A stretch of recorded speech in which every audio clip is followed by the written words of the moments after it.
இப்ப வந்து நம்ம பேச போறது என்ன அப்படின்னா வந்து மனதை வெல்வதன் மூலம் உலகை எவ்வாறு வெல்லலாம் அப்படிங்கிறது தான். அப்ப வந்து மனதை வெல்வது அப்படின்னா வந்து எண்ணங்களை வெல்வதாகும்.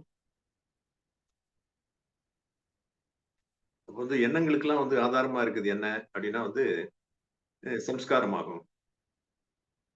வந்து சம்ஸ்காரத்துக்கு ஆதாரமா இருக்குது என்ன அப்படின்னு பார்த்தோம்னா வந்து நாம் புரிந்த செயல்களாகும். அப்புறம் வந்து அந்த செயல்களுக்கெல்லாம் ஆதாரமா இருக்குது என்ன அப்படின்னு பார்த்தோம்னா நாம் எடுத்த முடிவுகளாகும். அப்ப வந்து நாம் எடுத்த முடிவுகளுக்கெல்லாம் வந்து ஆதாரம் என்ன அப்படின்னா நமது புத்தி ஆகும்.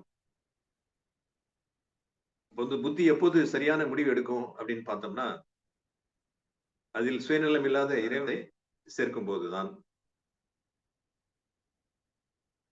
இப்போ சுயநலம் இல்லாதவர் யாரு அப்படின்னு பார்த்தோம்னா, கடவுள் ஒருவர் தான். ஏன் கடவுளுக்கு வந்து சுயநலமே இல்லை அப்படின்னு பார்த்தோம்னா, அவருக்கு உடம்பே இல்லை.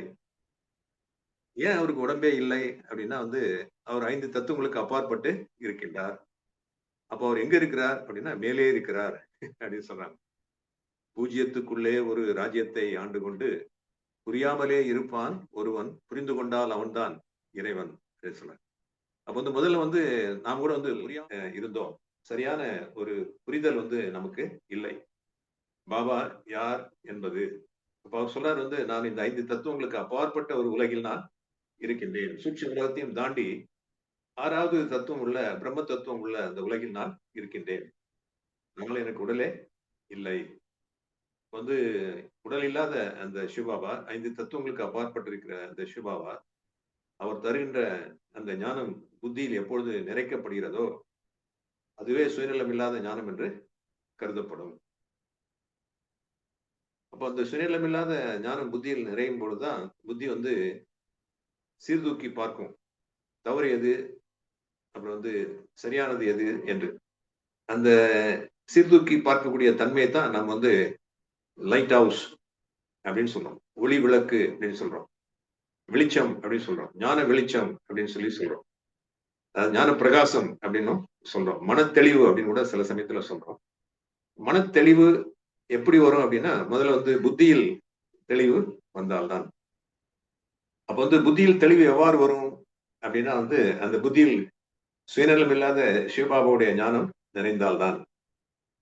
அப்ப வந்து சிவபாபாவுடைய ஞானம் எப்பொழுது நிறையும் அப்படின்னா, பிரம்மா ஞான பிறவியை எடுத்தால்தான். பிரம்மா ஞான பிறவி எப்போது எடுப்பார் அப்படின்னா, இந்த புருஷோத்தம சங்கம யுகத்தில் தான். அப்போ பிரம்மா யார் அப்படின்னா, பிரம்மா தான் வந்து ஷியாம் சுந்தர். அவர்தான் ஒரு காலத்துல வந்து வெள்ளையா இருந்து இப்ப கருப்பாக மாறிவிட்டார். அவர்தான் பௌர்ணமியாக இருந்து இப்பொழுது அமாவாசையாக ஆகிவிட்டார். மீண்டும் பௌர்ணமியாக மாறப்போகிறார். கரெக்டா இல்லையா? அப்ப வந்து பிரம்மா மூலமாக சிவபாபா நமக்கு ஞானத்தை தருகின்றார். அப்ப வந்து சிவராத்திரி வரும்போது தான் நாம் வந்து நம்முடைய புத்தியில சிவனுடைய ஞானத்தை நிரப்ப முடியும். சிவராத்திரி என்றால் பிரம்மாவுடைய ராத்திரி, நமக்கெல்லாம் கூட ராத்திரி தான். இப்ப சிவன் வந்ததுக்கு அப்புறம் அவருடைய பிறந்த நாள். இப்ப பிரம்மாவுக்கும் பிறந்த நாள், அப்புறம் மம்மாவுக்கும் பிறந்த நாள், நமக்கும் பிறந்த நாள். இன்று பிறந்த நாள். இந்த ஸ்ரீலங்காலாம் பார்த்தோம்னா முதல்ல ஒரு அந்த இதுல இலங்கை வானொலியில இருந்து ஒரு பாட்டு வரும். இன்று பிறந்த நாள், நாம் பிள்ளைகள் போலே கவலைகள் எல்லாம் மறந்த நாள். பிள்ளைகள் இப்ப போலே பிறந்த நாள், தொல்லைகள் எல்லாம் மறந்த நாள். தொல்லைகள் எல்லாம் மறந்த நாள் அப்படின்னு அப்படி வந்து அப்பா, ஐயப்பா, தாத்தா, பாட்டா அப்படி வரிசையா சொல்லுவாங்க. விரும்பி கேட்ட இந்த பாடலை நீங்கள் இப்பொழுது கேட்கப் போகிறீர்கள் அப்படின்னு சொல்லி, நீங்கள் விரும்பி கேட்ட பேர் விருப்பம் அப்படின்னு சொல்லி போடுவாங்க. அப்ப வந்து பிறந்த நாள் நமக்கு வந்து பாபாவுடைய பிறந்த நாளே நம்முடைய பிறந்த நாளும், அப்புறம் வந்து பிரம்மா பாபாவுடைய பிறந்த நாளும் நம்முடைய பிறந்த நாளும் ஒன்றுதான். எல்லாருடைய பிறந்த நாளும் இந்த பிராமண பரிவாருடைய பிறந்த நாளே, இந்த குடும்பத்தினுடைய பிறந்த நாள் அனைவருக்கும் ஒரே நாளாகும். நாளாம் நாளாம் திருநாளாம் நம்பிக்கும் நங்கைக்கும் மனநாளாம் அப்படின்னு சொல்லி ஒரு பாட்டு இருக்கு. இப்ப வந்து பார்த்தோம்னாக்கா திருநாள் அப்படின்னு சொல்லும்போது வந்து இங்க சிவனுக்கும் அந்த பிரம்மாவுக்கும் மனநாளாம். நாளாம் நாளாம் திருநாளாம் நம்பிக்கும் நங்கைக்கும் மனநாளாம். அப்ப வந்து அந்த சிவன் வந்து அன்னைக்கு சொன்னாரு ஒரு 2 வாரத்துக்கு முன்னாடியோ, 1 வாரத்துக்கு முன்னாடியோ, நம்ம வந்து அவர் வந்து காதல் திருமணம் செய்து கொண்டார் அப்படின்னு சொல்லி. கடவுள் வந்து நம்மகிட்ட சொல்றாரு. நான் உங்களை காதல் திருமணம் செய்தேன். காதலித்து திருமணம் செய்து கொண்டேன் அப்படின்னு சொல்லிட்டு. நமக்கே தெரியல. இப்போ வந்து அந்த பாரதியார்லாம் இருந்தபோது பார்த்தீங்கன்னா, இளமையிலேயே திருமணம் வந்து நடந்துரும். சின்ன பையனா அந்த மணமகன் இருப்பாரு. அந்த மனைவி வந்து சின்ன ஒரு பொண்ணா உட்கார்ந்திருக்கும். ரொம்ப நேரம் அந்த அந்த இதெல்லாம் ரிச்சுவல்ஸ் எல்லாம் நடக்கும் இல்லையா? அப்ப நடக்கும்போது பார்த்தா, அந்த சின்ன பொண்ணு தூங்கிரும். அப்படியே கொட்டாய் விட்டு இவனும் அது மாரி கொட்டாய் விட்டுட்டே உட்கார்ந்திருப்பான். அது மாரி அவங்களுக்கு என்ன நடக்குதுன்னே தெரியாத நேரத்திலேயே அவர் திருமணம் வந்து நடந்து போகுது. அதே மாரி வந்து பிரம்மாவுக்கு வந்து 60 வயதாக இருக்கும்போது வந்து சிவன் வந்து சொல்றாரு. நான் வந்து உன்னை காதலித்து திருமணம் செய்து கொண்டேன் அப்படின்னு சொல்லி. நமக்கும் அதே தான் சொல்றாரு. உங்களை நானே தேர்ந்தெடுத்து உங்களை வந்து விரும்பி காதலித்து உங்களை நான் திருமணம் செய்து கொண்டேன். என்னுடையவராக ஆக்கிக் கொண்டேன். தத்தெடுக்கின்றார் என்றார். நாம் வந்து அவருடையவராகத்தான் இருந்தோம். மறந்து விட்டோம். அப்போ வந்து நம்மை தத்தெடுக்கின்றார். இது ஞாபகத்துல வரணுமா இல்லையா? அப்போ வந்து மணநாளும் அப்புறம் வந்து பிறந்த நாளும் ஒன்றாக இருக்கக்கூடிய இந்த சங்கம் யுகம் எவ்வளவு பெரிய ஒரு பாக்கியம் நிறைந்த ஒரு நேரமாகும். நல்ல காலம் பிறக்குது, நல்ல காலம் பிறக்குது அப்படிம்பான். நமக்கு நல்ல காலம் பிறந்து விட்டது. அது உடுப்பை அது ஒரு கையில ஒரு இது வச்சிருவான் உடுக்கைய. டகடகடம் டகடம் டகடம் டகடம் அப்படி அடிப்பான். நல்ல காலம் பிறக்குது, நல்ல காலம் பிறக்குது. எப்பயா பிறக்குது அப்படின்னா, நமக்கு பிறந்து விட்டது, நல்ல காலம் பிறந்து விட்டது, நல்ல காலம் பிறந்து விட்டதுலாம் நம்ம சொல்றோம். நான் வந்து பிறக்குது பிறக்குது. எனக்கு ஒரு மகன் பிறப்பான் அப்படின்னு பாடிட்டு இருக்காரு. இங்க வந்து நம்ம வந்து எனக்கு கிடைச்சு போச்சு அப்படின்றார். எல்லாமே இப்பொழுது நமக்கு கிடைத்து விட்டது. நாம் என்ன தேடிக்கொண்டிருந்தோமோ அதை நாம் பெற்றுவிட்டோம், அடைந்து விட்டோம். அப்ப வந்து இந்த தற்காலம் தான் வந்து மிக உயர்ந்த ஒரு நேரமாக இருக்கிறது. ஆக அந்த சிவன் வந்து நம்மை தத்தெடுக்கும் பொழுதுதான் இந்த பிரம்மாவுடைய வாய் வழியாக அந்த ஈஸ்வரிய ஞானத்தை தரும்போதுதான் நம்முடைய புத்தியில் அந்த சுயநலம் இல்லாத ஞானத்தை நாம் நிறைக்கும் போதுதான் நாம் லைட் ஹவுஸாக மாறுகிறோம். ஞானம் நிறைந்தவர்களாக மாறுகிறோம். ஞான தெளிவை பெறுகிறோம். சரி என்றால் என்ன, தவறு என்றால் என்ன, அதை நாம் புரிந்து கொள்கிறோம். அப்ப வந்து அந்த தெளிவை தருவதே வந்து ஞான சூரியனான சிவன் ஆவார். அந்த ஞான சூரியனான சிவன் ஞான சந்திரனான பிரம்மாவை அமாவாசையிலிருந்து பௌர்ணமியாக ஆக்குவதற்காக வந்திருக்கின்றார். நாம் அனைவரும் ஞான நட்சத்திரங்கள். இதையும் நாம் மறந்துவிடக் கூடாது. இந்த நட்சத்திரங்கள் தான் ஆத்மாக்கள் என்று நெற்றியிலே பிரகாசமாக ஒளிவிட்டுக் கொண்டிருக்கின்றன, ஜொலித்துக் கொண்டிருக்கின்றன என்று பாடல் பாடியிருக்கிறார்கள். ஆக நாம் ஜொலித்துக் கொண்டிருக்கும் அதிர்ஷ்ட நட்சத்திரம் ஆவேன், பாக்கியசாலி ஆவேன். பாக்கியசாலி ரதமான பிரம்மாவுடைய ரதத்தில் சிவபாபா வந்து பிரவேசமாகி என்னை பாக்கியசாலி குழந்தையாக ஏற்றுக்கொண்டிருக்கிறார், தத்தெடுத்திருக்கிறார். சிவனே என் மீது காதல் வயப்பட்டு என்னை திருமணமாக்கி என்னை திருமணம் புரிந்திருக்கிறார். ஒரு பாடல் இருக்கும்.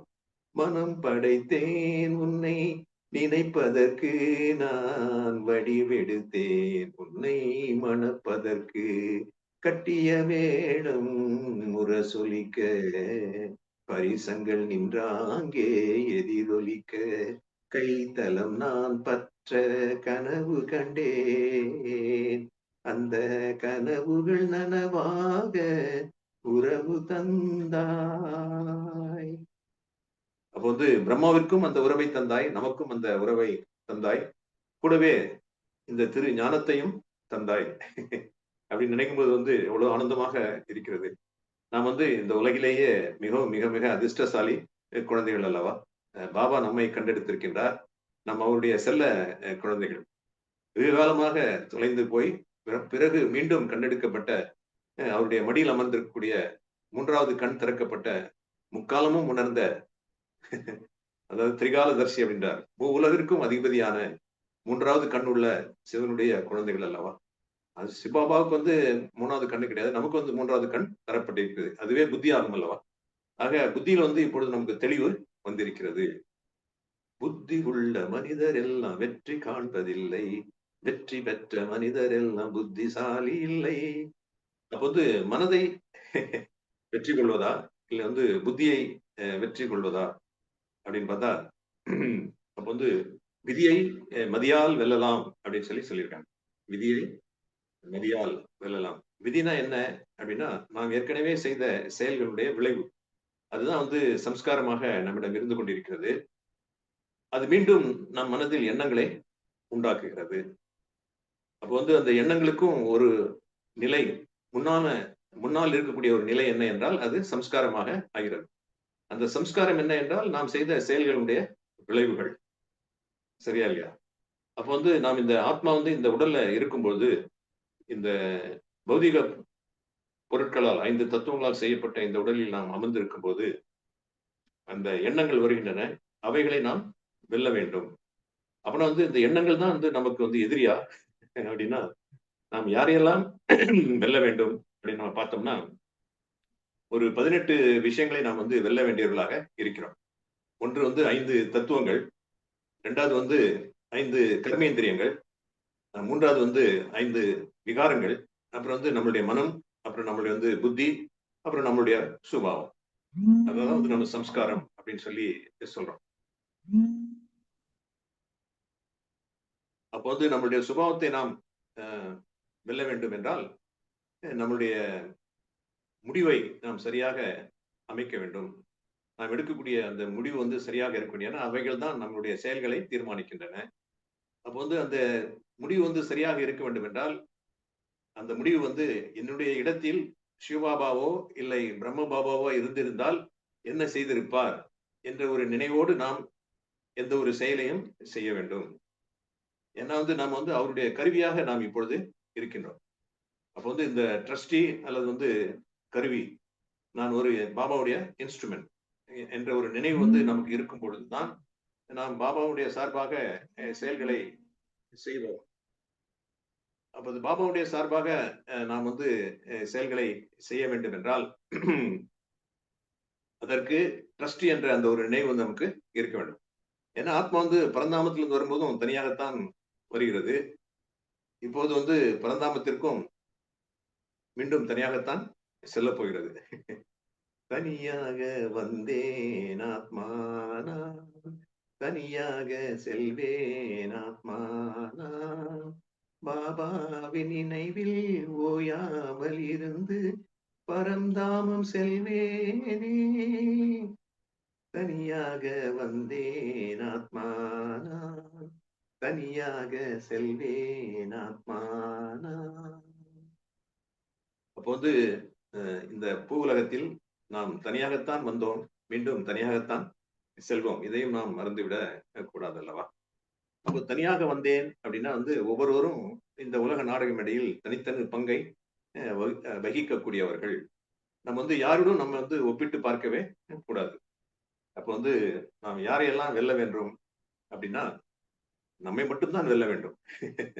அப்ப ஏன்னா அந்த 18 பேர் அப்படின்னு நம்ம பார்க்கும்போது வந்தா, அந்த 18 விஷயங்கள் என்னென்ன அப்படின்னு பார்க்கும்போது பார்த்தா, நம்முடைய மனது, நம்முடைய புத்தி, நம்முடைய சுபாவம், சரியா இல்லையா? அப்புறம் வந்து 5 தத்துவங்களும் இந்த உடலில் தான் இருக்கின்றன. அப்புறம் வந்து 5 கர்மேந்திரியங்களும் இந்த உடலில் தான் இருக்கின்றன. அப்புறம் வந்து 5 விகாரங்களும் என்னுடைய ஆத்மாவில் தான் இப்பொழுது இருக்கின்றன. உடல் உணர்வினால் வந்த 5 விகாரங்கள். ஆக நானே எனக்கு நண்பனும், நானே எனக்கு எதிரியும் ஆகிவிடுகிறேன் அல்லவா? ஆக நான் எனக்கு நண்பன் என்றால், என்னுடைய இந்த செயல்களே எனக்கு நண்பனாகவும், விரோதியாகவும் ஆகிவிடுகின்றன என்பதையும் நாம் புரிந்து கொள்ள வேண்டும். அதான் வந்து நான் என்ன கர்மம் செய்தனோ தெரியலையே, இப்படி மாட்டிட்டு அவஸ்தைப்பட்டுட்டு இருக்கிறேனே அப்படின்னு சொல்றாங்க. அப்ப வந்து திணை விதைத்தவன் திணை அறுப்பான், வினை விதைத்தவன் வினை அறுப்பான். தப்பை செய்தவன் தண்டனை கொள்வான். தவறு என்பது தவறி செய்வது, தப்பு என்பது தெரிந்து செய்வது. தப்பை செய்தவன் வருந்தியாகணும், தவறு செய்தவன் திருந்தியாகணும். அப்போ அது வந்து நன்றாக நாம் புரிந்து கொள்ள வேண்டும். அப்ப வந்து தவறு என்பது ஒரு முறைதான் செய்யப்படுகிறது. தப்பு என்பது திரும்ப திரும்ப செய்யப்படுகிறது. அப்ப வந்து மனதை வெல்வது அப்படின்னா வந்து எண்ணங்களை மாற்றி அமைப்பதாகும். சிலர் நினைக்கிறாங்க வந்து எண்ணங்களையே நம்ம வந்து முற்றிலுமாக விட்டு விடுவோம் முடியுமா? எண்ணங்களே இல்லாம ஒரு நிலையை நாம் அடைய முடியுமா? நமக்கு வாழ்க்கையே வேண்டாம். நான் வந்து இங்க என்னுடைய நண்பர் ஒருவரை வந்து சந்திச்சேன். நான் வந்து 72, 77 நான் பிஇ படிக்கும்போது அப்பெல்லாம் 5 வருஷம் இருக்கும். இங்க காலேஜ் ஆஃப் இன்ஜினியரிங் கிண்டி சென்னையில தான் நான் வந்து பிஇ சிவில் படிச்சேன். அதுக்கப்புறம் தான் வந்து எம்டெக் இன் இன்ஜினியரிங் மேனேஜ்மெண்ட்ல படிச்சேன். அப்போ அந்த காலேஜ்ல என் கூட படிச்ச பேர் வந்து ஜனார்தனன் அப்படின்னு சொல்லிட்டு. நான் வந்து வாடா போடா அப்படின்னு தான் பேசுவோம். நான் சம வயது உள்ளவர்கள் அல்லவா? அப்ப வந்து ஒரு ஃபோன் அடிச்சு தொலைபேசியில அவர் தொடர்பு கொள்ளும்போது, "என்ன ராஜசேகரன் எங்க இருக்கீங்க?" அப்படின்னாரு. "நான் வந்து இப்பதான் வந்திருக்கேன்பா. எப்படி இருக்க?" அப்படின்னு கேட்டேன். அவர் சொன்னார், அப்படி பேசிட்டே இருக்கும்போது, "உங்களுடைய வாழ்க்கையுடைய லட்சியம் என்ன இப்போ?" அப்படின்னு கேட்டேன். "ஜனார்தனன்" அப்படின்னேன். அவர் சொல்ல, "எனக்கு பிறவா வரம் வேண்டும்பா" அப்படின்றாரு. "எதுக்குப்பா பிறவா வரம்? நீ ஏற்கனவே பிறந்துட்டியே. எதுக்கு பிறவா வரம்? போதும்பா ரொம்ப பட்டது." எப்படியும் 68, எனக்கு இப்ப 68வது. அவருக்கு என்னை விட ஒரு 1 வருஷமோ 2 வருஷம் பெரியவர். 70 வயசா இருக்கும். நான் 70 வயசுக்கு அப்புறம் தான் வந்து ஞான உதயம் பிறகுதா அப்படின்னு பார்த்தா, பையனெல்லாம் வந்து இன்ஜினியரிங் படிச்சுட்டு இருக்காரு. ஒருத்தர் வந்து அங்க இவரா இதுவா இருக்கிறாரு, அதுவா இருக்காரு எல்லாம் சொன்னார். அப்ப நமக்கு தான் வந்து குழந்தை குட்டிகள்லாம் கிடையாது. நம்ம தான் உலக சேவையில ஈடுபட்டுட்டோமே. அப்ப கேட்டப்ப சொன்னாரு, "எனக்கு பிறவாத வரம் வேண்டும்" அப்படின்றாரு. என்ன பிறவாத வரம் எதுக்கு? அப்படின்னா, "போதும்பா, இனிமேட்டு இந்த வரவே கூடாது. சொர்க்கத்துக்கு போலாமா? போ வேண்டாமா?" அப்படின்னா, "வேணவே வேணாம்பா, எனக்கு சொர்க்கமும் வேண்டாம், நரகமே வேண்டாம். எனக்கு பிறவியே வேண்டாம்" அப்படின்றார். எத்தனையோ பிறவி பெற்று இழைத்திட்ட தீமை எல்லாம் இப்பிறவி ஒன்று பட்டு அத்தனையும் முடித்து விட்டேன். எனக்கு இனி பிறவி வேண்டாம். இறைவா உன் அருளால் எனக்கு இனி பிறவி வேண்டாம். இறைவா உன் அருளால் எனக்கினி இன்பம் வேண்டும். தீமையெல்லாம் விலக வேண்டும்.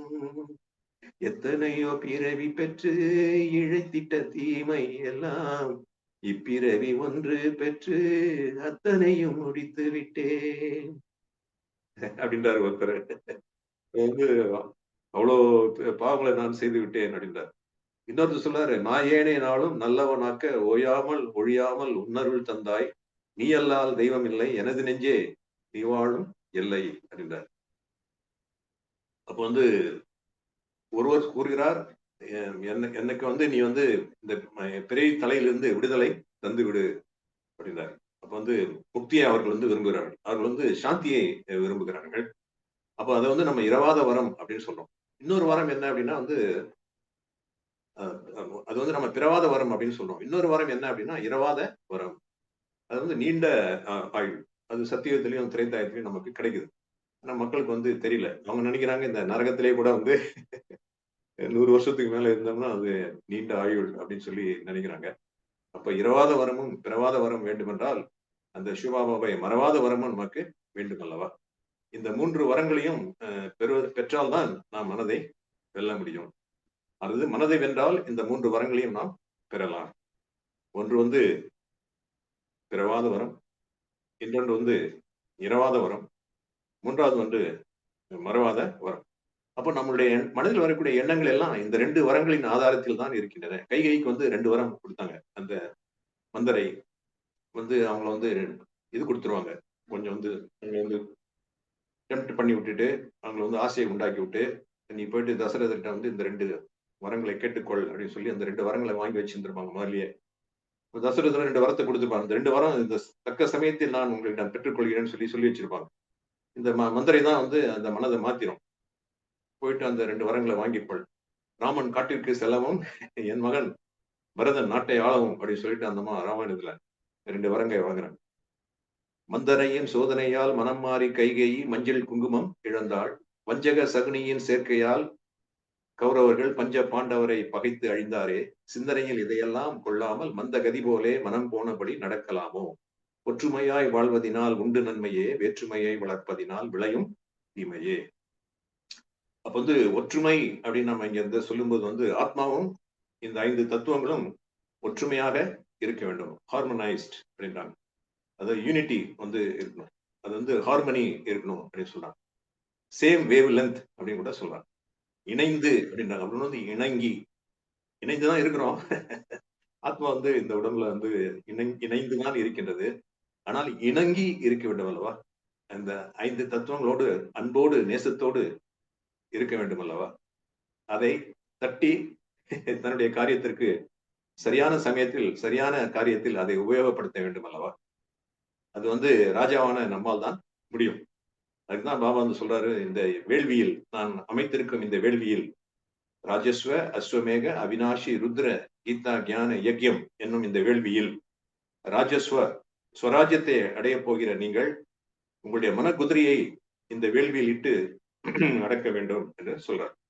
அப்ப வந்து இது ஒரு வேள்வியை வந்து கடவுள் ஸ்தாபனை செய்திருக்கிறார். சிவபாபா வந்து பிரம்மா மூலமாக நம்மளுடைய பிரம்ம குமாரர்கள் மூலமாக அவர்களுடைய கருவிகள் மூலமாக சிவபாபாவே காதலித்து திருமணம் செய்து கொண்ட அந்த மனைவிகள் மூலமாக வந்து வள்ளலார் சொல்றாரு, தனித்திருக்க விடுங்கள் அப்படின்றார். தனித்திரு விழித்திரு என்றார். தனித்திருக்க நான் வந்து அந்த சிவனுடைய நினைவில் அன்போடு இருக்கிறேனே தோழி, என்னை ஏன் தொந்தரவு செய்கிறாய், என்னை தனித்திருக்க விடு அப்படின்பாரு இந்த பாடல்ல. தன்னையே வந்து ஒரு பெண்ணாக உருவகப்படுத்தி அவர் வந்து சிவனை நினைக்கின்றார் வள்ளலார். அந்த மின்ட்ல இருந்து திருவொற்றியூருக்கு வந்திருக்காரு. அப்போ அந்த தியாகராஜர் சன்னதிக்கு வந்திருக்கிறார் வள்ளலார், நடந்தே வந்திருக்கிறார். தலையில ஒரு முக்காடு போட்டு வெள்ளை தண்ணி அடித்து வர்றாரு. ஜோதியுள் ஜோதியாய் அப்படின்னு சொல்லி சொல்றார். ஒளிப்பிழம்பாக இருக்கக்கூடிய அந்த இறைவனோடு என்னை சிறிது நேரம் தனிமையாக இருக்க விடு அப்படின்னு சொல்லி கேட்கிறார். அப்ப வந்து தனித்திரு விழித்திரு அப்படின்னு சொல்லி சொல்றார். அப்ப வந்து சிவபாபாவே வந்து இந்த யாகத்தை ஏற்படுத்தியிருக்கிறார். எதற்காக அப்படின்னா, அவரே வந்து நம்மிடம் வந்து தானமாக கேட்கின்றார். அவரை பிச்சாண்டி அப்படின்னு கூட சொல்றாங்க. பிச்சாண்டி தன்னை நம்பி பிச்சை இடுங்கள் அப்படின்னு சொல்லி ஒரு பாடல் கூட இருக்கும். பிச்சாண்டினா கடவுளையே நம்ம வந்து பிச்சை எடுக்க வைத்து விட்டோம். அவரே வந்து வீடு வீடா நல்ல காலம் பிறக்குது, நல்ல காலம் பிறக்குதுன்னா என்ன அப்படின்னா வந்து அந்த வந்து ஒரு பூம்பூம் மாட்டுக்காரர் வருவான். பூம் பூம் பூம் மாட்டுக்காரன் தெருவில் வந்தாண்டி செய்தி சொன்னாண்டி அப்படின்னு ஒரு பாட்டு இருக்கும்.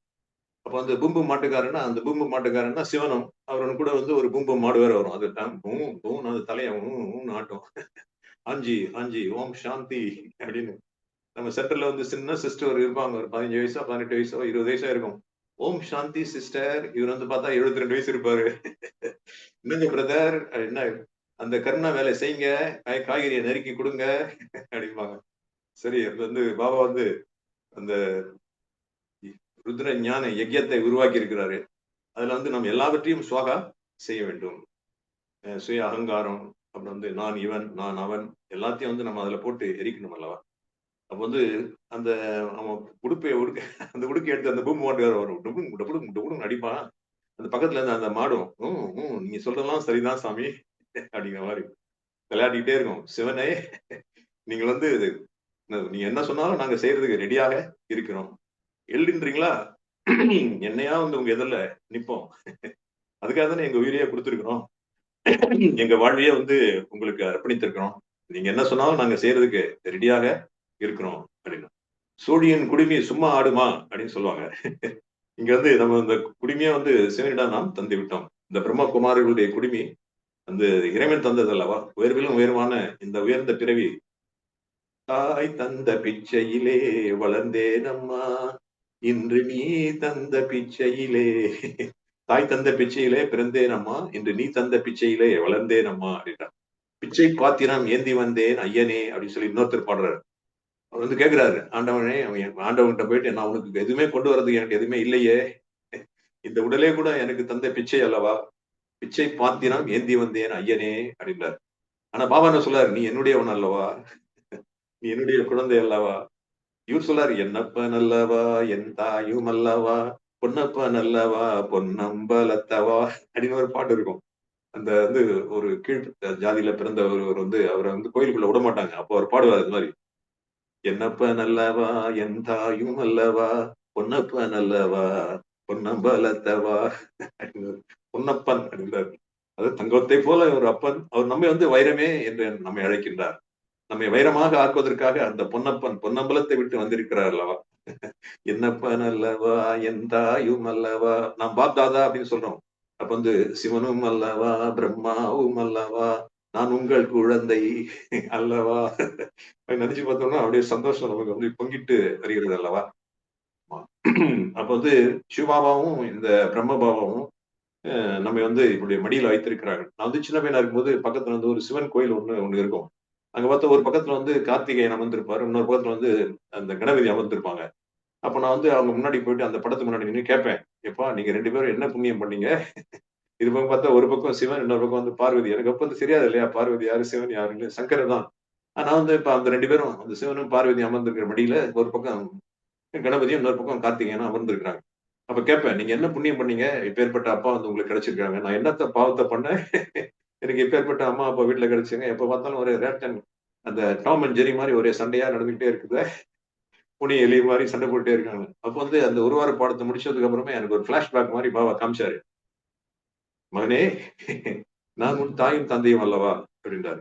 நீ வந்து அந்த வீட்டுல இருக்கிறவங்க வந்து உடலுக்கு தாய் தந்தை தான் அவங்க. ஆனா ஆத்மாவுடைய தாய் தந்தையாக நான் இருக்கிறேன் அல்லவா, இதை மறந்து விட்டாயா அப்படின்னு சொல்லி சொன்னாரு.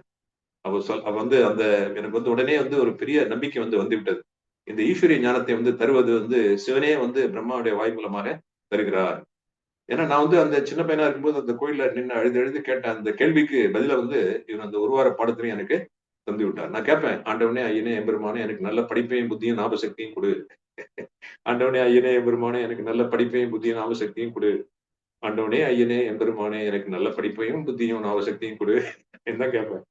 அப்ப படிப்பு அப்படின்னா வந்து என் பாபா வந்து ஈஸ்வரிய படிப்பே கொடுத்துட்டாரு. நான் நினைச்சேன் நல்லா ஒரு இன்ஜினியரோ அந்த மாதிரி ஆனா நல்ல வீட்டுக்கு சம்பாதிச்சு கொடுக்கலாம் சொன்னேன். அந்த படிப்பை கேட்டேன். பாபா வந்து இந்த ஈஸ்வரிய படிப்பை தந்து விட்டார். புத்திய குடுன்னு கேட்பேன்.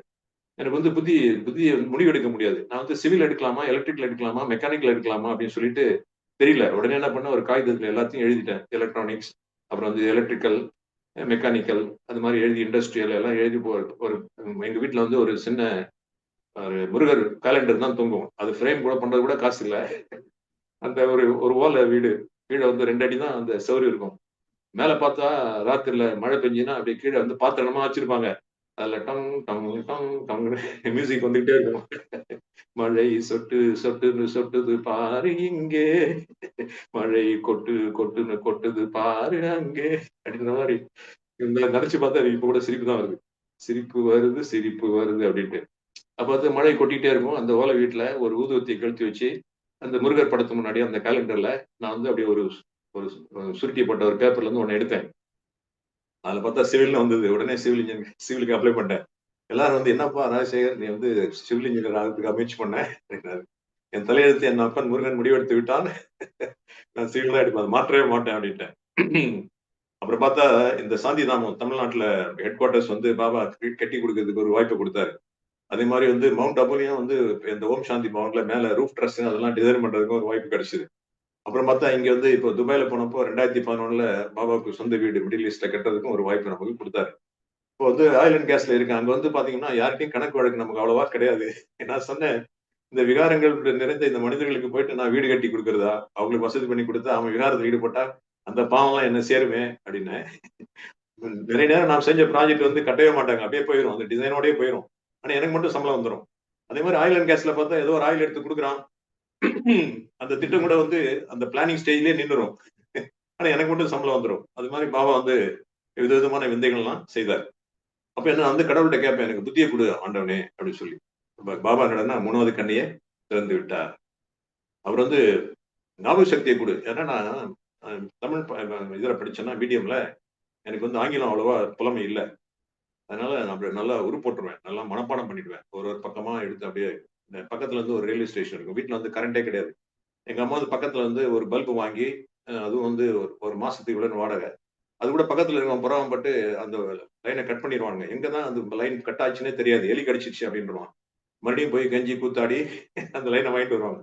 நானா காலையில எழுப்பி உட்கார்ந்து ஒரே உரு போடுறதுதான் மனப்பாடம். இந்த டிஃப்ளெக்ஷன் காம்பனன்ட், இந்த டிஃப்ளெக்ஷன் காம்பனன்ட், இந்த பாயிண்ட் ஆஃப் அப்ளிகேஷன், இந்த பாயிண்ட் ஆஃப் அப்ளிகேஷன் சொல்லிட்டு திரும்ப திரும்ப திரும்ப திரும்ப சொல்லி அப்படியே உரு போடுவோம்னா, அப்படியே போய் இந்த எக்ஸாம்ல போய் உட்காரும்போது வந்து ஒரு லைன் மறந்து போச்சுன்னா அப்படியே வேர்த்து ஊத்தி எல்லாம் அப்படியே பயந்துருவேன். ஐயோ நான் இது மறந்துட்டோமே நம்ம ஞாபகம் வந்துச்சுன்னா அப்படியே கிடு கிடு கிடு கிடுன்னு எல்லாத்தையும் எழுதிடுவேன். அப்போ அவருக்கு ஒண்ணுமே தெரியாது வாத்தியாருக்கு. என்ன இவன் இப்படி எழுதிருக்கானே அப்படின்னு. அப்படியே அந்த ஜெராக்ஸ் காப்பி எடுக்கிற மாதிரி தான், போட்டோ காப்பி எடுக்கிற மாதிரி அப்படியே உரு போட்டுருவேன். அது பாருங்க. இது வந்து நானும் இந்த ஆங்கிலேயர்களுடைய தாக்கத்தினால் வஞ்சிக்கப்பட்டவன். ஆனா கடைசி காலத்துல வந்து தி இம்பெரிஷபிள் ஜெம்ஸ் அப்படின்னு சொல்லிட்டு ஒரு புஸ்தகத்தையும் ஆங்கிலத்திலேயே எழுதி பிரசுரிப்பதற்காக ஒரு வாய்ப்பும் எனக்கு கிட்டியது 2016ல. அதுவும் நாடகத்தில் பங்கேற்கு. ஆனா நான் முதல்ல இந்த ஆங்கிலத்தால் நான் மிகவும் பாதிக்கப்பட்டேன். ஏன்னா தமிழ்நாட்டுல பிறந்து வளர்ந்துட்டு தாய்மொழியா இருந்த நமக்கு வந்து அம்மாவுக்கும் ஆங்கிலம் தெரியாது, அப்பாவுக்கும் ஆங்கிலம் தெரியாது, சுத்தி இருக்கிறவங்களுக்கும் ஆங்கிலம் தெரியல. நமக்கா நான் வந்து பியூசி வரையிலும் எஸ்எஸ்எல்சி வரையிலும் இருக்கும்போது வந்து எல்லாமே தமிழ்ல, இங்கிலீஷ் மட்டும் தான் இங்கிலீஷ்ல இருக்கும். பியூசி போகும்போது வந்து தமிழ்ல இருக்கும், மிச்சம் எல்லாம் இங்கிலீஷ்ல இருந்தது. இன்ஜினியரிங் காலேஜ் போன உடனே தமிழே கிடையாது. எல்லாமே ஆங்கிலத்துல இருக்கு. அதனால உருப்பட்டுரும். எத்தனை பாடம். அப்ப கடவுள்கிட்ட சொன்னேன், ஆண்டவனே எனக்கு ஞாபக சக்தியை கொடு சொல்லு. ஆண்டவனே ஐயனே எம்பெருமானே எனக்கு நல்ல மனசையும் புத்தியும் ஞாபக சக்தியும் கொடு. கடவுள் வந்து ஞாபக சக்தியை கொடுத்துட்டார். 5000 வருட ஞாபக சக்தியை கொடுக்கிறார். நாடகம் மிக உயர்ந்தது அப்படின்னு சொல்லி சொல்றார். சிவன் இல்லையேல் சக்தி இல்லை, சக்தி இல்லையேல் சிவன் இல்லை. சிவன் உயர்ந்தவரா சக்தி உயர்ந்தவரா அப்படின்னு கேட்டா பாபா சொல்ற நாடகமே உயர்ந்தது அப்படின்றார். ராமா, இந்த நாடகம் என்னும் தாய் தான் மிக உயர்ந்தவர். இந்த நாடகத்தில் தான் அனைத்து காட்சிகளும் ஒருங்கே நடைபெறுகின்றன. ஏற்கனவே தீர்மானம் செய்யப்பட்டிருக்கின்றன. ஏற்கனவே பதிவாயிருக்கின்றன. ஆக இந்த நாடகத்தின்படி நான் வந்து 1980ஆம் ஆண்டு பிப்ரவரி மாதம் 16ஆம் தேதி பாபாவுடைய குழந்தையாக ஆனேன். அப்ப வந்து எதற்காக பாபா என்னை தத்தெடுத்தார் அப்படின்னா வந்து என் மூலமாக ஏதோ ஒரு செயலை செய்விப்பதற்காக. நானும் 33 கோடி தேவர்களில் ஒருவன் அல்லவா. ஒரு தடவை வந்து நிர்வேர் பாய் வந்து என்ன கேட்டார். நான் வந்து இதுல இருந்தோம் கேரளாவில் எர்ணாவூர், அந்த எர்ணாகுளம்னு ஏதோ ஒரு ஊர் இருக்கும். அங்க அங்க இருக்கும்போது கேட்டார், நீ வந்து 108ல வருவனா வருவாயா, 16,108ல வருவனா வருவாயா அப்படின்னு கேட்டாங்க. எல்லார்ட்டையும் கேள்வி கேட்கும்போது நான் சொன்னேன், நான் வந்து 16,108ல் ஒருவனாக வருவேன் அப்படின்னேன். ஏன் 108ல் ஒருவனா வரக்கூடாதான்னு கேட்டேன். நான் சொன்னேன், நீங்க ஏன் என்ன வந்து தவறாக நினைக்கிறீர்கள், 16,108ல் 108ம் இருக்கிறது அல்லவா அப்படின்னு சொன்னேன். எனக்கு வந்து ஸ்கூல்ல இருக்கும்போது எனக்கு முந்திரி கொட்டைன்னு பேரு. இந்த முந்திரி கொட்டைனா வந்து அந்த ஒரு பழம் இருக்கும். அந்த முந்திரி கொட்டையினுடைய பழத்துல பார்த்தோம்னா கொட்டை தான் முதல்ல வரும், அப்புறம் தான் பழமே வரும். யாராவது கேள்வி கேட்டா நான் முதல்ல பதில் சொல்லிடுவேன். ஆனா இந்த முந்திரி கொட்டைக்கு வந்து ஞாபக சக்தியை தந்தது வந்து இந்த சிவபாபா தான். அப்ப வந்து ஆண்டவரே, ஐயனே, எம்பெருமானே அப்படின்னு சொல்லிட்டு நான் கேட்கும்போது வந்து பாபாவுக்கு தெரிஞ்சிருக்கு. இந்த ஆத்மா வந்து 16,108 மணியில் வரக்கூடிய ஒரு மணி. அதனால சரியான நேரத்தில் வந்து என்னை அவர் கைப்பற்றினார் கேட்டாங்க. மனம் படைத்தேன் என்னை நினைப்பதற்கு, மனம் மனம் படைத்தேன் உன்னை நினைப்பதற்கு, நான் வடிவெடுத்தேன் உன்னை மணப்பதற்கு. நமக்கு தெரியல.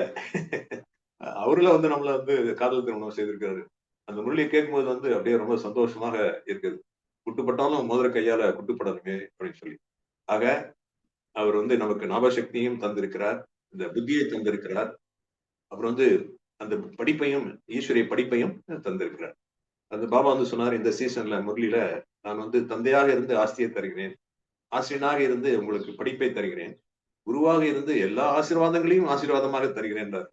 இங்க பாருங்க, கடவுள் வந்து எல்லா ஆசீர்வாதங்களையும் ஆசீர்வாதமாக தருகிறேன்னா அதோட வேற என்னதான் வேணும். சௌபாகியவதி அப்படின்றாரு. எல்லா ஆசீர்வாதங்களும், ஆசீர்வாதங்கள்னா வந்து உங்களுக்கு எல்லாமே இலகுவாக ஆகிவிடுகிறது. நீங்க எந்த கடினமான உழைப்பும் செய்ய வேண்டிய அவசியமே இல்ல. ஆனா இங்க சொல்றாரு, நான் உங்களுக்கு எல்லா ஆசீர்வாதங்களையும் கொடுத்து விடுகிறேன் அப்படின்றாரு. அதுவும் ஆசீர்வாதமா தந்துடுறாராம். அதுக்கும் எந்த கடின உழைப்பும் இல்ல அப்படின்னு நினைச்சு பாருங்க. இல்ல அப்படியே இந்த வெண்ணெயில இருந்து அந்த முடியை எடுக்கிற மாதிரிதான், வெண்ணெய் வெட்டி பயில்வானாக நம்மளை ஆக்கி விட்டுறாரு. வெண்ணெயை வெட்டுறதுக்கு பயில்வான் வேணுமா? எந்த கடின உழைப்புமே இல்ல. ஆனந்தமாக நம்ம வந்து வாழலாம். அப்ப வந்து ரியலைசேஷன் தான் இதுக்கு நமக்கு வேணும். புரிதல் தான் நமக்கு வேணும். ஒன்று வந்து டைம் ரியலைசேஷன், அப்புறம் வந்து செல்ஃப் ரியலைசேஷன், அப்புறம் வந்து காட் ரியலைசேஷன். அதாவது தன்னை உணர்தல், நேரத்தை உணர்தல், நம்மளுடைய சிவபாபாவான தந்தையை உணர்தல். அப்ப வந்து இது யஜ்யத்தை வந்து அவர் வந்து ஸ்தாபனை செய்திருக்கிறார். எதற்காக அப்படின்னா, இந்த பூ உலகத்தை மாற்றுவதற்காக. இந்த பௌர்ணமியாகியே இருக்கக்கூடிய நம்மை, நாம் இப்பொழுது அமாவாசையாக மாறிவிட்டு இருக்கிறோமே, நம்மை மாற்றுவதற்காக. அதில் குறிப்பாக மனதை மாற்றுவதற்காக, அதில் குறிப்பாக மனதில் எழக்கூடிய எண்ணங்களை மாற்றுவதற்காக. இல்லையா? அப்போ அந்த எண்ணங்களுக்கு வந்து ஆதாரமாக இருப்பது வந்து அதில் ஏதோ ஒரு விருப்பம் இருக்கும், நிறைவேறாத ஒரு ஆசைகள் அதில் இருக்கும், அதில் ஒரு தேவைகள் இருக்கும். ஒன்று வந்து ஆசை, இன்னொன்று வந்து அந்த தேவை. தேவையில வந்து பார்த்தோம்னா அத்தியாவசிய தேவைகள், நம்ம வந்து உணவு, உடை, இருப்பிடம் அப்படின்னு சொல்லி சொல்றோம். இன்னொன்று பார்த்தோம்னா தாகம், பசி, அப்புறம் வந்து உறக்கம். இந்த 6 வந்து எல்லா மனிதர்களுக்கும் தேவைப்படுகிறது. எல்லா மனித உயிர்களுக்கும் தேவைப்படுகிறது. அதாவது உணவு, உடை, இருப்பிடம், அப்புறம் வந்து தாகம், பசி, அப்புறம் வந்து உறக்கம். அதுக்கு வந்து பாரதியார் சொல்றாரு, ஜாதிகள் இரண்டுரிய வேறில்லை பாப்பா, குல சாதி உயர்த்தி சொல்லல் பாவம் பாப்பா அப்படின்னு சொல்லி. ஆனா வந்து நம்ம இந்த மாதிரி சொல்லும்போது வந்து அவரு நம்ம நினைச்சிட்டோம் ஜாதிகள்னா என்ன அப்படின்னா ஆண் ஜாதி பெண் ஜாதியா அப்படின்னு கேட்டாங்க. அவர் சொல்றாரு, இல்லப்பா இது ஆண் ஜாதி பெண் ஜாதி பற்றிய விஷயம் இல்ல. அந்த நம்ம பாரதியார் சொன்னபடி போல வந்து குல சாதியை உயர்த்தி சொல்வது பாவம் அப்படின்னு சொல்லி சொல்றாரு. அப்ப வந்து அது ஔவையார் என்ன சொல்லியிருக்காங்க அப்படின்னு சொன்னா, சாதி இரண்டொழிய வேறில்லை சாற்றுங்கால் நீதி வழுவா நெறிமுறையின் மேதினியில் இட்டார் பெரியோர் இடாதோர் இழிகுலத்தோர் பட்டாங்கில் உள்ளபடி அப்படின்றார்.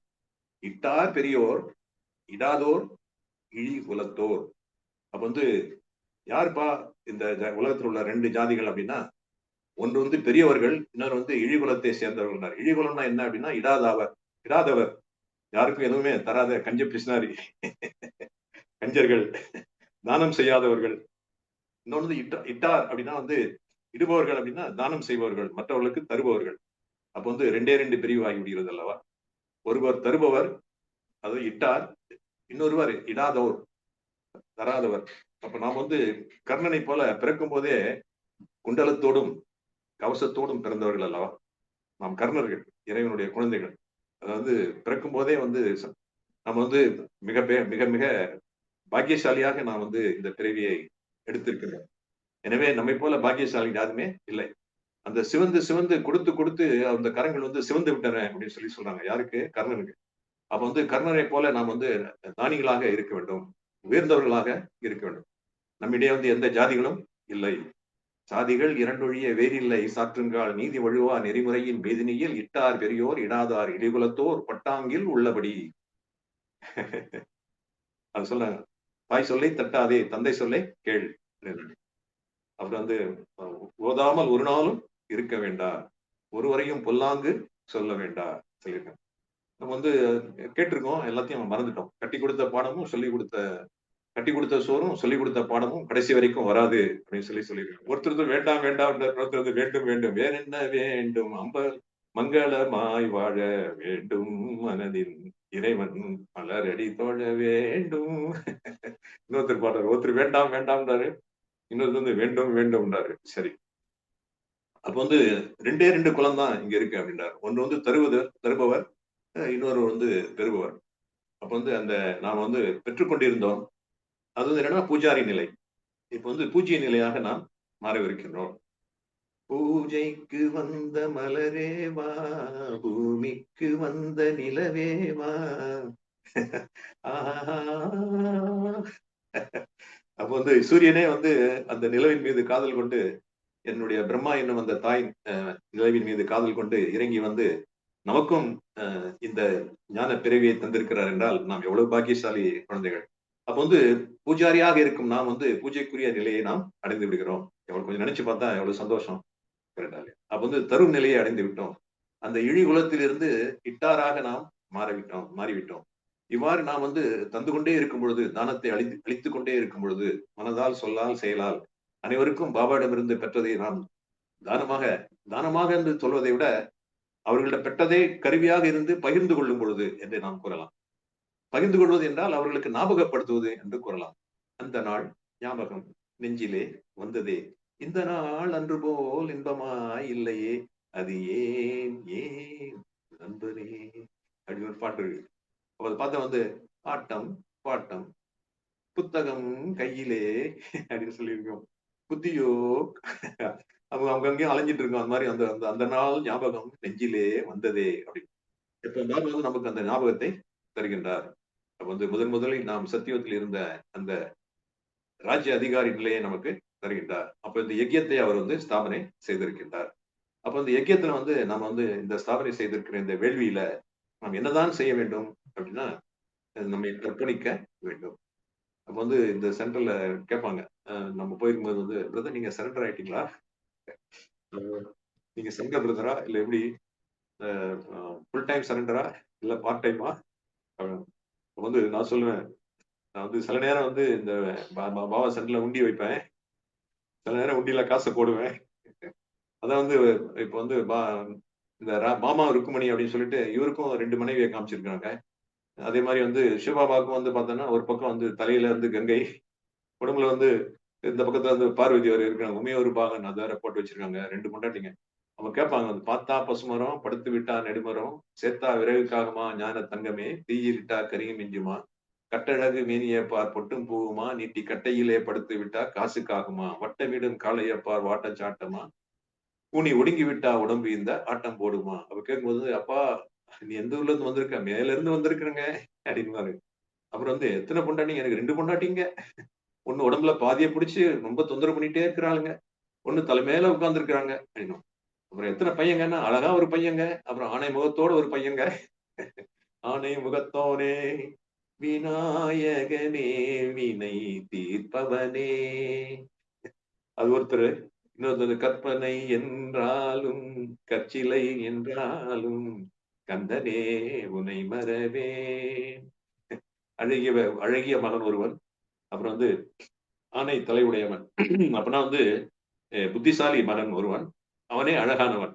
இருவரும் இல்லை ஒருவரே அப்படின்றார். அதே மாதிரி வந்து இரு மனைவிகள் அல்ல, ஒன்று வந்து சென்டர்ல வந்து சரண்டர் ஆகி இருக்கக்கூடிய சகோதரிகள், மற்றவர்கள் வந்து வீட்டில் இருந்து வரக்கூடிய சகோதரர்கள்.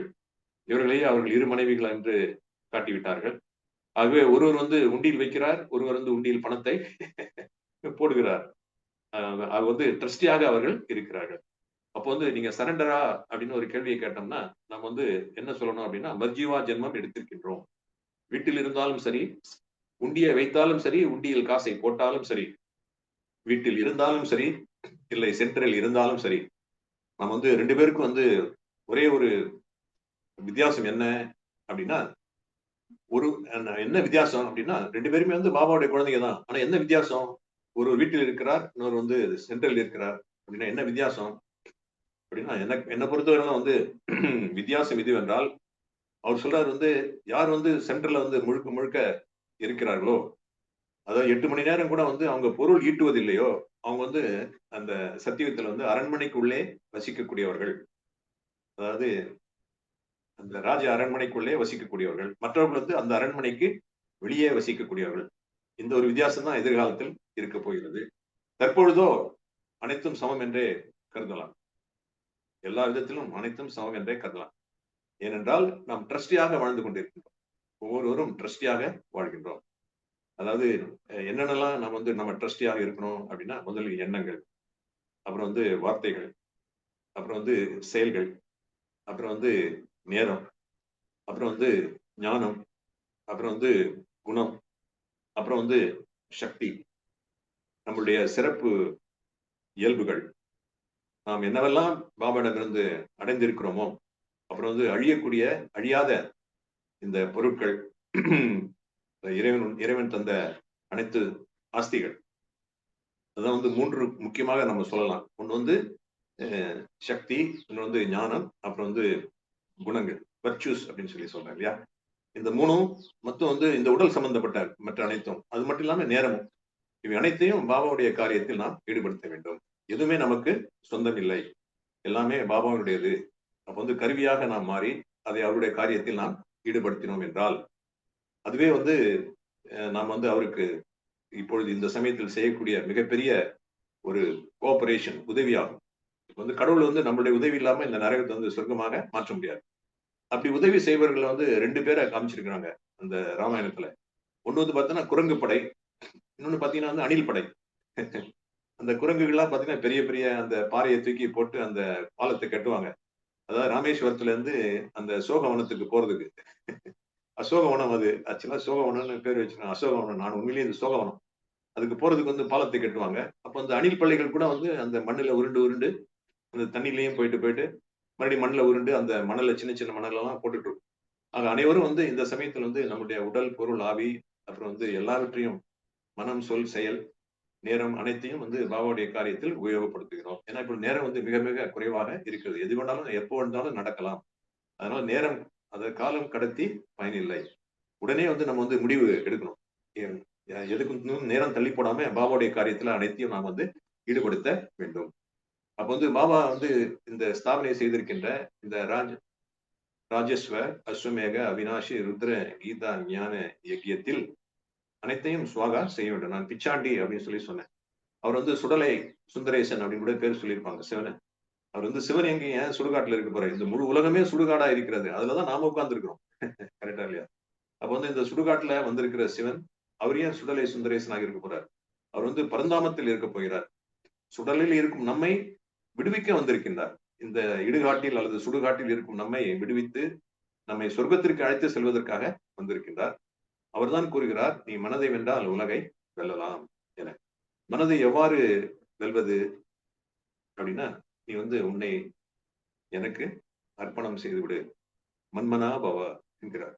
உன்னுடைய நேரத்தை, உன்னுடைய மனதை எனக்கு தந்துவிடு. இப்ப வந்து இது வந்து மேலோட்டமா நம்ம சொல்லும்போது வந்து அனைத்தையும் எனக்கு தந்து விடு அப்படின்னு சொல்லும்போது வந்து நான் சொல்றேன் என்னுடைய மனதை வந்து கட்டுப்படுத்த முடியல. அப்போ பாபா சொல்றாரு, என்னுடைய மனது என்பது எங்கிருந்து வந்தது? அனைத்தும் சிவனுடையது அல்லவா? அப்ப வந்து அதான் சிவன் சொத்து வந்து குல நாசம் அப்படின்னு சொல்லி சொல்றாங்க. எல்லாமே சிவனுடையது அப்படின்னு நினைக்கும் போது வந்து நீ ஏன் என்னுடையது என்று கருதுகின்றாய்? உன்னுடையது என்று எதுவுமே இல்லை அல்லவா? இதுவே முயற்சி. அதான் வந்து அது என்ன சொல்றாங்கன்னா ஹிந்தியில வந்து மர்ஜிவா ஜனம் அப்படின்றார். டை அலைவ் அப்படின்னு சொல்லி சொல்றார். டை அலைவ்னா இருந்தும் இறந்த நிலை. அதாவது நான் பிராமணர்களாகிய மாறிய நிலை. நாம் சூத்திரர்கள் இருந்து பிராமணர்களாக மாறிவிட்ட நிலை. அனைத்தும் சிவபாபாவிற்கே என்று அனைத்தையும் அவருக்கு அர்ப்பணம் செய்த ஒரு நிலை. இந்த இருந்தும் இறந்த நிலையை அடைந்தால்தான் நம்மால் மனதை அடக்க முடியும். இது வந்து ஏகாகிரதா அப்படின்னு சொல்லி சொல்றோம். அதாவது ஏக்ரஸ் அப்படின்னு கூட சொல்றோம். எனக்கு ஒரே ஒரு சிவபாபா தான் அப்படின்னு இருக்கும்போது தான் நமக்கு வந்து அந்த ஒன்றானது நமக்கு கிடைக்கும். அதுக்கு வந்து பாபா சொல்றாரு வந்து ஒன் அப்படின்னா நீங்க வந்து வின் அப்படின்றார். நன் பட் ஒன் அப்படின்னு சொன்னீங்கன்னா you can always win. One அப்படின்னு சொன்னாதான் நீங்க உங்களால வின் பண்ண முடியும் சொல்றேன். ரொம்ப சிம்பிளான ஒரு விஷயம் தான். One so you can win. அது வந்து கண்டினியூஸ்லி கல்பா ஆஃப்டர் கல்பா நீங்கள் வெற்றி அடையலாம் அப்படின்றார். ஏன்னா வந்து அந்த அர்ஜுனருக்கு பக்கத்துல வந்து கிருஷ்ணர் உட்கார்ந்துருக்காரு. அதனால நம்ம கூட வந்து யார் உட்கார்ந்து இருக்கிறா அப்படின்னா வந்து சிவபாபா இருக்கிறார். உடன் இருப்பது சிவபாபா அல்லவா, அவருடன் நாம் இணைந்து இருக்கிறோம். அப்ப வந்து அவருக்கு சமமாக ஆக வேண்டும். இன்னொன்னு வந்து அவரை போல ஆக வேண்டும். இப்ப வந்து ஒரு கேள்வி வந்து வந்தது, பிரம்ம பாபாவிற்கு சமமாகவா இல்லை சிவபாபாவிற்கு சமமாகவா இல்லை அவரை போலவா, பிரம்ம பாபாவை போலவா இல்லை சிவபாபாவை போலவா? One is similar. போல என்றால் சிமிலர் என்று பொருள். சமான் என்றால் ஈக்குவல். இப்ப வந்து 2 சாம்சங் போன் ஒருத்தர் வச்சிருக்காரு, அதே மாதிரி இன்னொரு சாம்சங் போன் அவர் வச்சிருக்காரு. ரெண்டுமே ஈக்குவல் இல்லையா? ஆனா வந்து அதை போல ஒருத்தர் வந்து ஆப்பிள் வச்சிருக்காரு, இன்னொரு சாம்சங். இதுவும் ஆண்ட்ராய்டு தான், அதுவும் ஆண்ட்ராய்டு தான் அப்படின்னா அதை போல உள்ளது.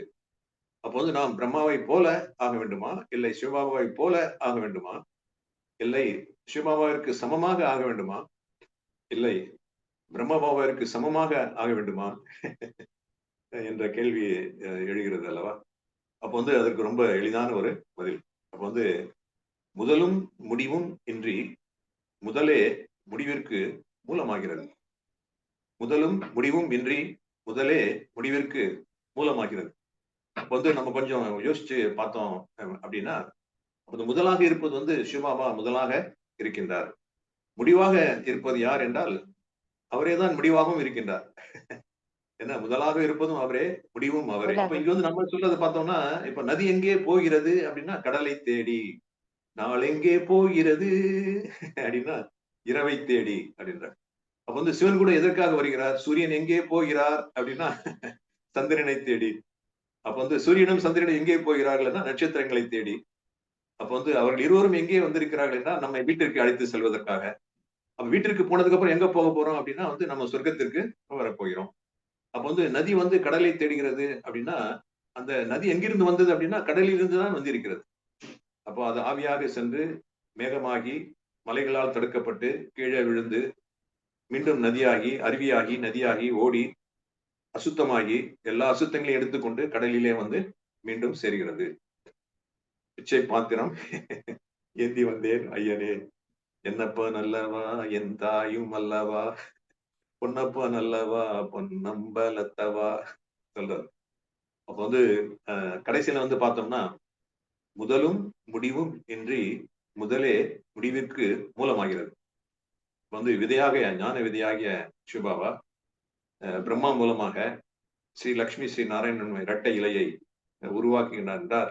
அந்த ராஜ்யத்திற்கு அத்வைத ராஜ்யம் என்று பெயர், பிளவுபடாத ராஜ்யம் என்று பெயர். ஒரே மொழி, ஒரே இனம், ஒரே மக்கள், ஒரே ராஜ்யம். அரசியலும் அப்புறம் வந்து இந்த ஆட்சி செய்யக்கூடியவர்களும் அப்புறம் வந்து மீண்டும் இந்த பூஜிக்கத்தக்க நிலையில் இருக்கக்கூடிய தர்மமும் ஒன்றாக ஒரே கையில் இருக்கும். அரசியலும் ஆன்மீகமும் ஒரே அரசாட்சியின் கீழ் இருக்கப் போகிறது. அங்கே வந்து எந்த விதமான எதிரிகளும் இல்லை. அனைவரும் 5 தத்துவங்களோடு ஒன்றி இணக்கமாக இணங்கி வாழக்கூடிய இந்த உலகம் அல்லவா, அதை நாம் சொர்க்கம் என்று அழைக்கிறோம். அந்த உலகத்திற்கு நீங்கள் செல்ல வேண்டும் என்றால் இப்பொழுது உங்களுடைய மனதை நீங்கள் வெல்ல வேண்டும். அப்ப அந்த மனதை வெல்வதற்கு நாம் என்ன செய்ய வேண்டும் அப்படின்னா அதுக்கு வந்து ரொம்ப சிம்பிளான ஒரே ஒரு வழிதான். அனைத்தும் வந்து நீ தந்தாய் பாபா. ஒரு பாட்டு இருக்கு, அனைத்தும் நீ தந்தாய் பாபா, அனைத்தும் நீ தந்தாய் பாபா. விதையிலிருந்து தான் வந்து மரமே வருகிறது, மரத்திலிருந்து தான் விதையும் வருகிறது. அப்போ வந்து இந்த ரியலைசேஷன் வந்து நமக்கு வேண்டும். நமக்கு வந்து பாபாவானவர் தர வந்திருக்கின்றார். அவருடைய கருவியாக நாம் ஆகிவிட்டால், அவரிடம் நாம் இணைந்து விட்டால், அவரிடம் நாம் சேர்ந்து விட்டால், அவருக்கு அருகாமையில் இருந்தால், அவர் சொல்படி நாம் நடந்தால் அவர் என்னென்னலாம் சொல்றாரோ அதை அது மீது அடி வைத்தால், அப்ப வந்து நான் சொன்னேன் போலவா இல்ல வந்து சமமாகவா அப்படின்னா கொஞ்சம் யோசிச்சு பார்த்தோம்னா தந்தை அப்ப வந்து பிரம்மா மூலமாக நமக்கு குழந்தையாய் அந்த ஞான பிறவியை தந்திருக்கின்றார். அப்படி பார்த்தோம்னா அப்ப வந்து பிரம்மா வந்து சிவபாபாவிற்கு சமமாக மாறிவிட்டாரா, இல்லை சிவபாபாவை போல அவர் ஆகிவிட்டாரா அப்படின்னு பார்த்தா சிவபாபா வந்து தந்தை, பிரம்மா வந்து தாய். அப்ப வந்து அவருக்கு சமமாக ஆகிவிட்டாரா அப்படின்னு பார்த்தா அவர் தாயாகத்தான் ஆயிருக்கிறார். அவர் வந்து சந்திரனாகத்தான் இருக்கிறார். அப்ப வந்து சிவபாபா வந்து சூரியனாகத்தான் இருக்கிறார். அப்ப வந்து பிரம்ம பாபா கூட வந்து சிவபாபாவை போல அவருக்கு அவருக்கு சமமாக ஆகவில்லை. அவரை போலத்தான் இருக்கிறார். அப்ப வந்து எதில் அவரை போல இருக்க வேண்டும் அப்படின்னா அவருடைய ஞானத்தில், அவருடைய குணங்களில், அவருடைய சக்தியில். அதாவது நாம் பரந்தாமத்தில் இருக்கும்போது வந்து இந்த பௌதிக பொருட்கள் நம்மிடம் இல்லை. இந்த மூன்றும் நம்மிடம் இருக்கும் பொழுது நாம் சிவபாபாவை சமமாக இருக்கிறோம் என்றால் அவரிடம் இருக்கும் ஞானம் நம்மிடம் வந்து விடுகிறது, அவரிடம் இருக்கும் சக்தி நம்மிடம் வந்து விடுகிறது, அவரிடம் இருக்கும் குணங்கள் நம்மிடம் வந்து விடுகிறது. ஆனால் பிரம்மபாபாவை போல என்றால் ஒரு தாயினுடைய ஸ்தானத்தில் இருக்க வேண்டும். அப்போது தந்தைக்கு சமமாக நாம் ஆக வேண்டும், சிவபாபாவிற்கு சமமாக ஆக வேண்டும். அப்புறம் வந்து பிரம்மபாபாவை போல இருக்க வேண்டும். Similar to Brahma Baba and equal to Shiv Baba. இதாங்க ரகசியம். கரெக்டா இல்லையா? அப்ப வந்து பாப் சமான் அப்படின்னா வந்து சிவபாபாவிற்கு நீங்கள் சமமாக, ஃபாலோ ஃபாதர் அப்படின்னா அவரை போல, ஃபாலோ ஃபாதர் ஒத்தையடி பாதையிலே அப்படின்னா அடி மீது அடி வைத்தால் அம்மியும் நகரும், எறும்பூர கல்லும் தேயும் சொல்லும், முயற்சி திருவினையாக்கும், யாம் இருக்க பயமேன். அப்ப வந்து சிவபாபாவை போல நாம் நிராகார் ஆகி, நிர்விகாரி ஆகி, நிர் அகங்காரியாக ஆறினால் அப்ப வந்து அவருக்கு சமமாக நாம் ஆனோம் என்றால், பிரம்ம பாபாவை பின்பற்றினோம் என்றால் மனதை அடக்கலாம். அப்பொழுது மனதை அடக்கணும் என்றால் எதிர்காலத்தில் நாம் வந்து நற்கர்மங்களுடைய பலனாக சொர்க்க பதவியை அடையலாம். அதாவது மறவாத வரத்தின் மூலமாக இப்பொழுது இரவாத வரத்தை அடைந்து இந்த நரகத்தில் மீண்டும் பிறவாத வரத்தையும் அடையலாம். அவருக்கு வந்து ரெண்டே ரெண்டு தான். ஒண்ணு வந்து சிவபாபாவை அவருக்கு சமமாக நாம் மாற வேண்டும். இரண்டாவது பிரம்ம பாபாவை பின்பற்ற வேண்டும், அவரை போல ஆக வேண்டும். அதான் 8 தாய்கள். அப்ப வந்து 8 சந்திரன்கள் கூட சொல்லலாம். ஒரு சூரியன் 8 சந்திரன்களை உருவாக்குகிறார், அவைகளே நவரத்னங்கள் என்று காட்டப்படுகிறது. அப்ப வந்து நமக்கு தந்திருக்கக்கூடிய அந்த டைட்டில்கள் நமக்கு வந்து ஞாபகம் இருக்கும். பாபா மூலமாக நம்ம தந்திருக்கிற அந்த ஞானம் வந்து எப்பொழுதும் நினைவிலே இருக்க வேண்டும். அவருக்கு நாம் கருவியாக இருக்க வேண்டும், அவருடன் இணைந்தே இருக்க வேண்டும். இப்ப வந்து பிரம்ம பார்த்தோம்னா வந்து இந்த பௌதிக உலகத்திலிருந்தும் விலகி விட்டார். நம்மை விட வெகு தூரமாக சூட்சும உலகத்தில் இருக்கின்றார்.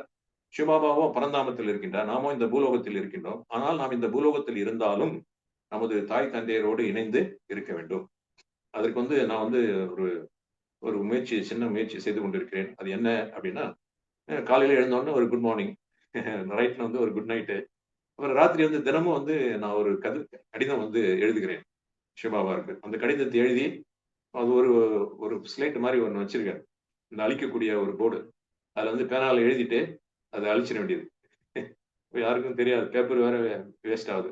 ஒரு பேனா மட்டும் கொஞ்சம் காசு கொடுத்து வாங்க வேண்டியதா இருக்கும். அந்த மார்க்கர் பென், அதாவது ஒயிட் மார்க்கர், அதில் எழுதிடுவேன். இப்ப வந்து அன்பான சிவபாபாவே அப்படி சொல்லிட்டு அது ரொம்ப அன்னோன்யமா இருக்கு. அவர் ரொம்ப நெருக்கமாக இருக்கக்கூடிய ஒரு உணர்வு வருகிறது. எல்லா சம்பந்தமும் அவரோட வைக்கக்கூடிய ஒரு அன்பானது நமக்கு வருகிறது. ஆக ஒரு சிவபாபாவை போலவும் பிரம்ம பாபாவை போலவும் நாம் ஆக வேண்டும் என்றால், ஒரு தாயாக நாம் மாற வேண்டும் என்றால், நாம் தாயாக மாறினோம் என்றால் அப்போ வந்து நம்முடைய மனதை நம்மால் கட்டுப்படுத்த முடியும். ஏன்னா மனம் என்பது ஒரு குதிரை ஆகும். அந்த குதிரைக்கு கடிவாளம் வேண்டும், அந்த கடிவாளமே புத்தியாகும். அந்த புத்தியை பலப்படுத்தவே இந்த சிவபாபா தரக்கூடிய சுயநலமில்லாத ஞானம் வேண்டும். அந்த சுயநலமில்லாத ஞானத்தில் கூட சாரமாக இருப்பது என்ன என்றால், நாமும் தாயாக மாற வேண்டும். அப்பொழுது நாம் தர வேண்டும் என்றுதான் நினைப்போமே தவிர பெற வேண்டும் என்று நினைக்க மாட்டோம். சிவபாபாவும் பிரம்மபாவும் தருவதற்காகவே வந்திருக்கிறார்கள் அல்லவா, நம்மை உயர்த்துவதற்காகவே வந்திருக்கிறார்கள், நம்மை பாராட்டுவதற்காகவே வந்திருக்கிறார்கள், நம்முடைய உண்மை நிலையை தருவதற்காக வருகிறார்கள், பெருமிதப்படுகிறார்கள், நம் மீது அன்பை வாரி வாரி வழங்குகிறார்கள். ஆகவே நாம் தந்தையை போல தாயை போல நாம் மாறினோம் என்றால், தந்தையை போல தாயை போல என்று கூறும் பொழுது, தந்தைக்கு சமமாக தாயை போல நாம் ஆகினோம் என்றால், சிவபாபாவை மாதிரி பிரம்ம பாபாவை போல நாம் ஆகினோம் என்றால், இந்த மனதை நம்மால் வெற்றி கொள்ள முடியும். அப்பொழுது வரவிருக்கும் எதிர்காலத்தில் நாம் ராஜா ராணியாக ஆகலாம். ஏன்னா இப்ப எண்ணங்கள் மாறும் பொழுது எல்லாமே மாறிவிடுகின்றன. வார்த்தைகள், செயல்கள், அப்புறம் பழக்கங்கள், அப்புறம் நம்முடைய நடத்தைகள் அனைத்தும் மாறிவிடுகின்றன.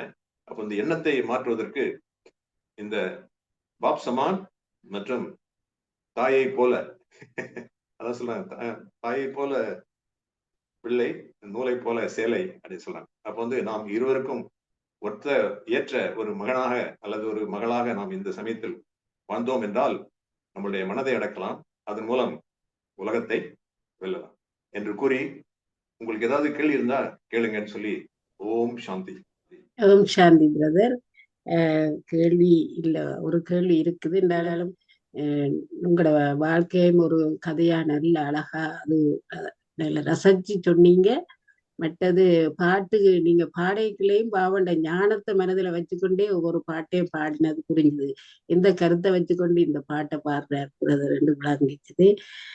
மற்றது முக்கியமான பாயிண்ட்ஸும் ஒரு வித்தியாசமான பாயிண்ட் சொல்லி இருக்கிறீங்க. 18 விஷயங்கள்ல இருந்து விடுபடணும்னு, மனம், புத்தி, சம்ஸ்காரம், கர்மேந்திரியம் 5, விகாரம் 5, தத்துவம் 5, இவ்வளத்திலும் இருந்து விடுபட வேணும். அதாவது அது அந்த பந்தனங்கள்ல இருந்து விடுபடணும்னு சொன்னீங்க. மற்ற வாப்சமானும் அதைத்தான் நல்லா புரிஞ்சு கொண்டது. சிவபாபாக்கு சமமாகணும்னா ஞானம், சக்தி, குணங்கள் முக்கியமான 3 விஷயம். அதுக்கு சமனாகணும். அவளை உங்கள்கிட்ட தந்துட்டார். அப்ப அது அவருக்கு சமமாகணும். மற்ற பிரம்மபாபாவை போல. அப்ப பாப்சமான் ரெட்டதுல அது ஒரு குழப்பம் இருந்தது. நல்ல தெளிவா அன்றைக்கு அதை புரிய வச்சிங்க. இது சமன் ஆகணும், வேற போல ஆகணும் என்றதையும் புரிய வச்சிங்க பிரதர். அது மற்ற இன்னொரு விஷயம் சொன்னீங்க, சரண்ட பண்ணினால் உள்ளு அரண்மனைக்கு உள்ளுக்கு இருக்கிறேன்னு. அப்ப மற்றவ வீட்டுல இருக்கிறவ அதுக்கு பிறகு சொன்னீங்க அர்ப்பணம், முழுமையான அர்ப்பணம் வீட்டில இருந்து செய்தாலும் கூட அத ராஜ்யத்துக்குள்ள வரலாமா என்றதான் நான் கேட்டது. நீங்க அதை புரிய வச்சீங்க. அது இன்னும் தெளிவா இருக்கா புரிய வைங்க. சரண்டை பண்றதுக்கும் வீட்டில இருந்தாலும் மனம், புத்தி, சம்ஸ்காரம் இந்த நீங்க சொன்ன 18 விஷயங்களையும் அர்ப்பணம் செய்து முழுமையான பாவாண்டு ஒவ்வொரு அடியும் வைக்கக்குள்ள அந்த ராஜ்யத்துக்குள்ள வரலாம் என்னது அதை இருக்கா விளங்கப்படுத்துங்க. அது ரெண்டு விதம். என்ன அப்படின்னா, ட்ரஸ்டிஷிப்ல 2 விதமாக இருக்கு. ஒண்ணு பாபா நம்ம கையை பிடிப்பது, இன்னொன்று நாம பாபா கையை பிடிப்பது. அப்ப சென்டர்ல இருந்துட்டாங்க அப்படின்னா என்னதுன்னா, பாபாவே நம் கையை பிடிக்கின்றார். அதுல ஆப்ஷனே கிடையாது. அதாவது அவர் என்ன சொல்றாரு எல்லாத்தையும் நம்ம அப்படியே முழுக்க முழுக்க கடைபிடிக்கணும். ஆனா நாம பாபா கையை பிடிச்சோம் அப்படின்னா சில நேரத்துல பிடிச்சிக்கலாம், சில நேரத்துல விட்டுருவோம். அப்ப நமக்கு ஆப்ஷன் இருக்கு. ஒண்ணு பூனை, இன்னொன்னு குரங்கு.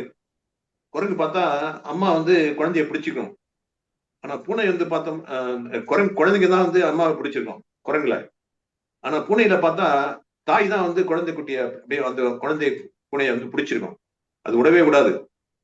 அதே போல பாபா நம்ம கையை பிடித்தார்னா அதை விடவே மாட்டார். ஆனால் நாம் அவர் கையை பிடித்திருக்கும் போது மாயினுடைய வசப்பட்டு சில நேரங்களில் கையை விட்டு விடுறதுக்கு வாய்ப்பு இருக்கிறது.